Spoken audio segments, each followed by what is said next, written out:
la consécration des hommes de Dieu par l'épée. C'est une nouvelle doctrine qu'on vient de découvrir. On vous laisse regarder. Suivons ensemble la vidéo.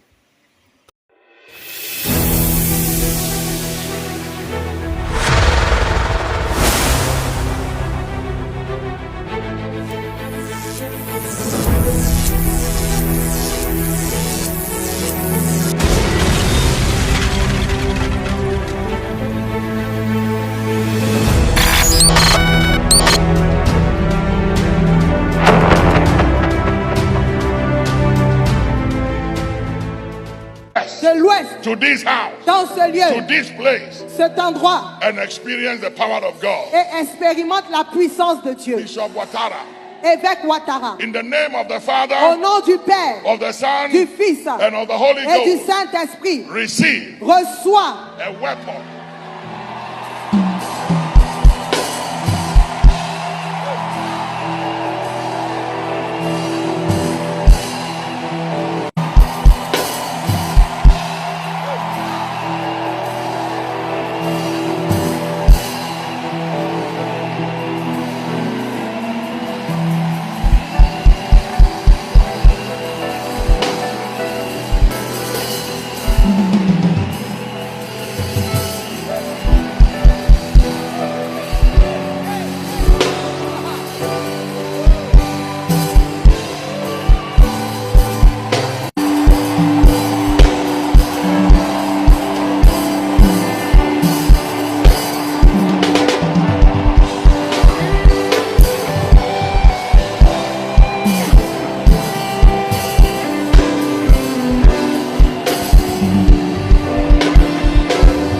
Amen.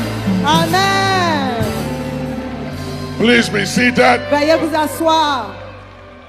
Please be seated. Veuillez vous asseoir.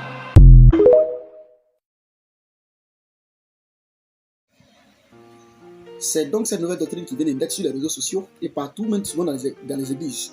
Nous allons découvrir ça. Mais nous ne pouvons pas ici parler sans faire référence à la Bible. Le livre de 2 Jean chapitre 1, verset 9 à 11 ou à 12 dit: si quelqu'un vient vers toi, s'il n'apporte pas la doctrine, il ne faut pas lui dire salut.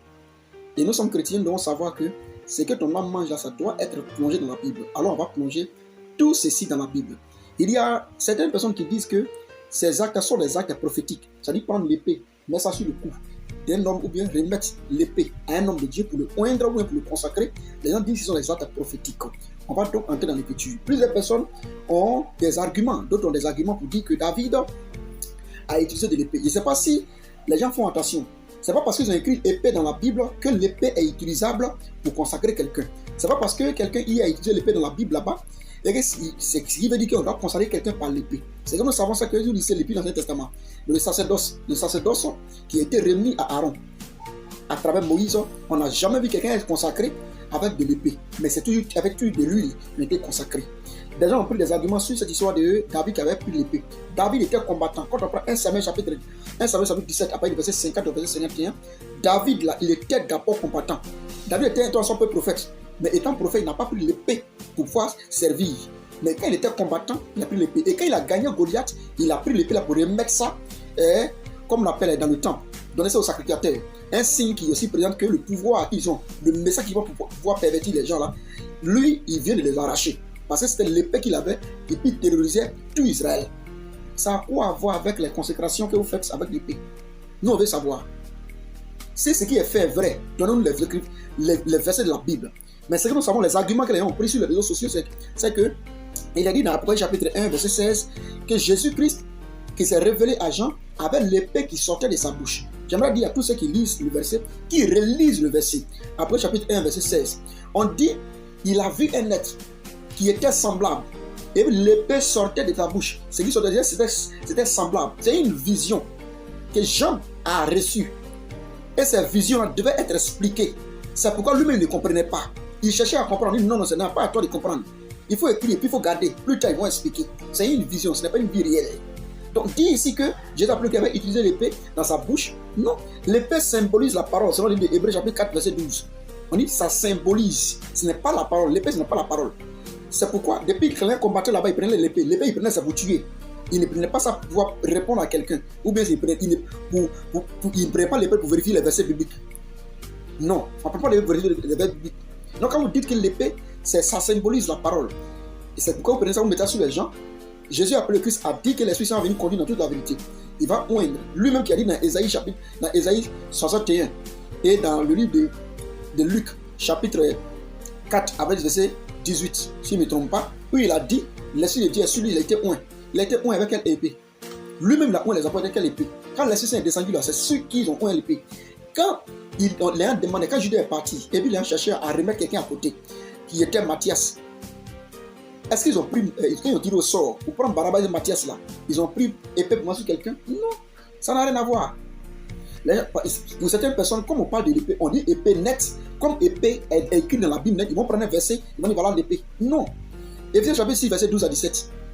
On dit prenez pour résister les armes, pour résister au temps du diable, pour résister au temps de la faiblesse. Prenez les armes. Ils ont cité les armes qu'on doit prendre là-bas. Les armes qu'on doit prendre là-bas, là, au temps du diable. Depuis que quelqu'un est tenté, puis ils vont prendre épée. Épée chez lui à la maison pour attraper ça sur lui. Tout le monde, ils ont symbolisé l'épée, ce qu'ils avaient dit. Il faut avoir la parole pour repartir. Dans Matthieu chapitre 4, au verset 1 à 8, qu'est-ce que Jésus a utilisé? Ce n'est pas l'épée physique, mais la parole.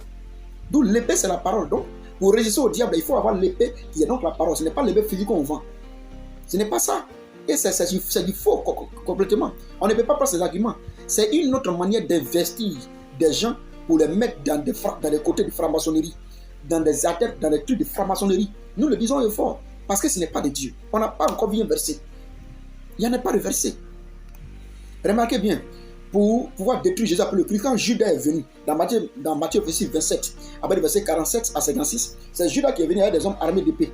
Quand on prend Matthieu 26, 52, Jean 18, verset 11, vous allez voir que Jésus après le Christ a demandé à ce que les gens puissent fourrer l'épée. Il a demandé 2 épées quelque part, que les apôtres devaient avoir sur eux. Il dit ça c'est suffisant. Ce n'est pas pour tuer quelqu'un, c'est pour se défendre. Mais il n'a pas dit c'est pour oindre quelqu'un. Jamais.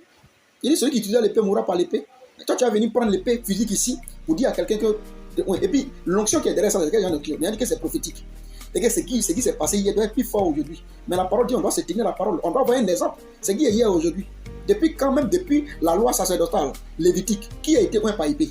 Et puis aujourd'hui, dans la loi de Jésus après le Christ, quelqu'un doit être oint par l'épée. C'est quelle nouvelle doctrine ça? C'est quoi vous voulez créer?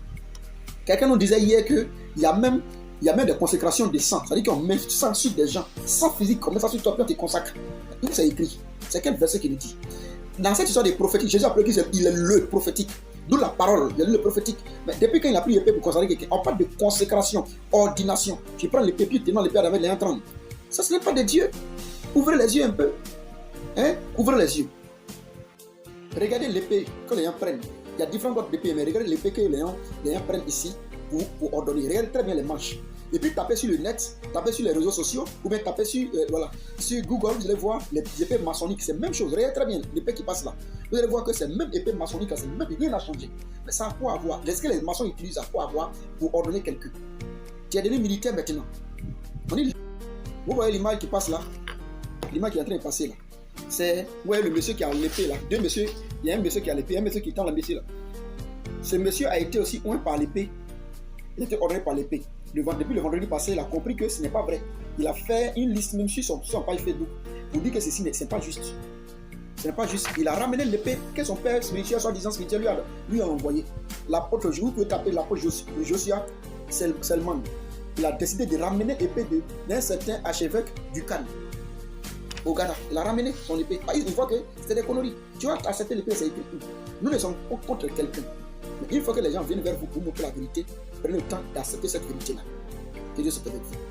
Pour les questions, nous écoute.